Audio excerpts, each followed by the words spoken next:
جس انسان سے میں نے اتنی محبت کی اس نے میرا ہی رزق مجھ سے چھین لیا، جگہ جگہ مجھے بدنام کیا،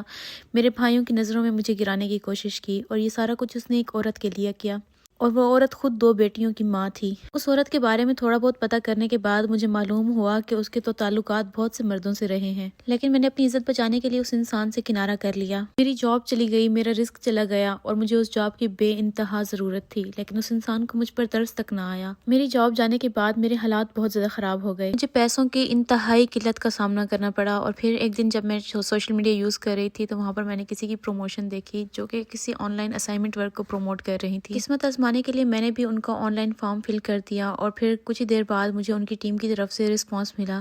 اور وہ ایک آن لائن اسائنمنٹ ورک تھا جس میں میں نے اسائنمنٹ لکھ کر ان کو سبمٹ کرانے ہوتے تھے، اور مجھے پیمنٹ ڈیلی کی ڈیلی ملتی تھی، اور اس پیمنٹ کی وجہ سے میرے حالات دن بدن بہتر ہوتے گئے، اور آج الحمدللہ